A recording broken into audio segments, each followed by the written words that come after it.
दिल्ली सरकार ने 1 सितंबर से स्कूल खोलने का फैसला कर लिया है। दिल्ली में 1 सितंबर से कक्षा 9वीं से लेकर के 12वीं तक के स्कूल खोले जाएंगे, जबकि 8 सितंबर से 6ठी से लेकर के 8वीं तक के स्कूल खोले जाएंगे। दिल्ली के डेप्यूटी सीएम मनीष सिसोदिया ने स्कूल खोलने का ऐलान करते हुए कहा कि स्कूलों में कोरोना गाइडलाइंस का सख्ती से पालन करना होगा। हालांकि ऑनलाइन क्लासेस भी चलती रहेंगी।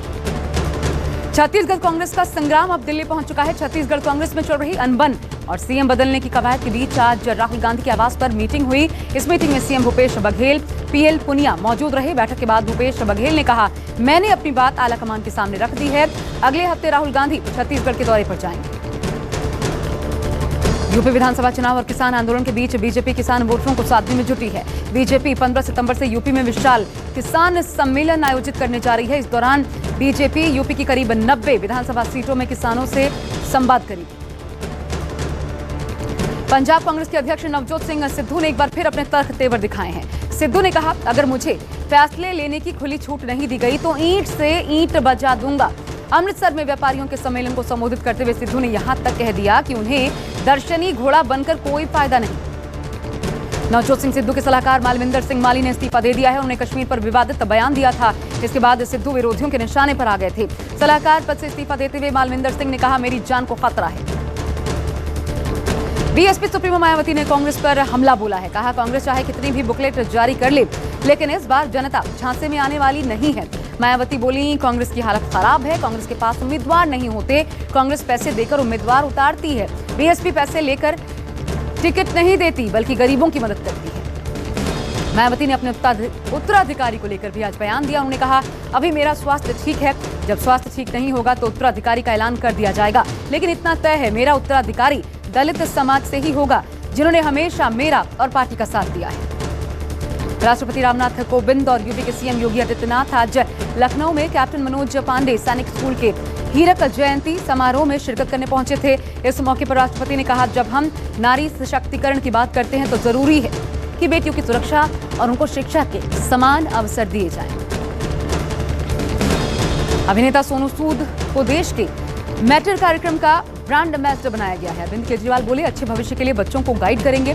वहीं सोनू सूद ने कहा, आज दिल्ली सरकार ने देश के मेंटोर का काम प्लेटफॉर्म नहीं बनाया, बल्कि देश के लिए कुछ करने के लिए एक प्लेटफॉर्म बनाया है। अगर मैं एक भी बच्चे को दिशा दे पाता हूं तो देश के लिए इससे बड़ा कोई योगदान नहीं हो सकता।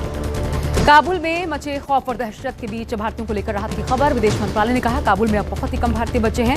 ज्यादातर भारतीयों को सुरक्षित निकाल लिया गया है। अफगानिस्तान से भारतीयों को वापस लाने का ऑपरेशन देवी शक्ति अंतिम चरण में है। अब तक 550 लोगों को काबुल से भारत लाया जा चुका है। आरएसएस नेता राम माधव ने तालिबान मुद्दे पर न्यूज 24 से बातचीत की। उन्होंने कहा, तालिबानी खतरे से निपटने के लिए हमारी सेना पूरी तरीके से सक्षम है। हमें डरने की जरूरत नहीं। राम माधव ने यह भी कहा, तालिबान पाकिस्तान के लिए भी खतरनाक है। भारत आए अफगानी नागरिक धमाकों के बाद अपनों की तलाश में जुटे हैं। दिल्ली के यूएन दफ्तर के बाहर जानकारी लेने के लिए परिवारों ने डेरा डाल दिया है और अपनों की जानकारी लेने के लिए लोग परेशान नजर आए। सीरियल धमाकों के बाद भी काबुल एयरपोर्ट पर हजारों की भीड़ है। जल्द से जल्द लोग अफगानिस्तान छोड़ देना चाहते हैं। काबुल एयरपोर्ट पर एक बार फिर अफरा तफरी का माहौल देखने को मिला।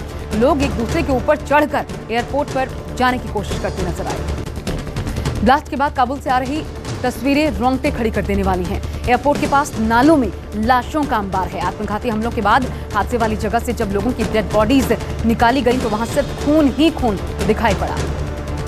काबुल धमाकों पर अमेरिका ने कड़ा रुख अपनाया है। अमेरिकी राष्ट्रपति जो बाइडेन ने कहा, दूसरों की जान बचाने के लिए अमेरिकी सैनिकों ने बलिदान दिया है। हम सैनिकों के बलिदान को नहीं भूलेंगे। अमेरिकी राष्ट्रपति ने कहा, हमलावरों को ढूंढ ढूंढ कर मारेंगे। जरूरत पड़ने पर अफगानिस्तान में और सैनिक भी भेजे जाएंगे। अमरुल्लाह साली ने हमले के लिए तालिबान को जिम्मेदार ठहराया है। कहा, आईसिस के तार तालिबान हक्कानी नेटवर्क से जुड़े हैं। पाकिस्तान पर हमला करते हुए साली ने कहा, अपने मालिकों से तालिबान ने सही ट्रेनिंग ली है। काबुल में फिर धमाके को लेकर बड़ा अलर्ट जारी किया गया है। इनपुट मिले हैं, आतंकी इस बार कार से धमाका कर सकते हैं। यूएस दूतावास ने धमाके को लेकर अलर्ट जारी किया है। यह धमाका काबुल एयरपोर्ट के नॉर्थ गेट पर हो सकता है। अमेरिका के साथ साथ ऑस्ट्रेलिया ने भी अपने नागरिकों को एयरपोर्ट से दूर रहने को कहा है। उत्तराखंड में भारी बारिश का कहर देखने को मिला। देहरादून को ऋषिकेश से जोड़ने वाला पुल टूट गया। पुल टूटने से कई गाड़ियां फंस गईं। पुल टूटने से दोनों तरफ गाड़ियों की लंबी कतारें लग गई। यातायात ठप होने से लोगों को काफी दिक्कतों का सामना करना पड़ रहा है। मुख्यमंत्री पुष्कर सिंह धामी ने जांच के आदेश दिए हैं।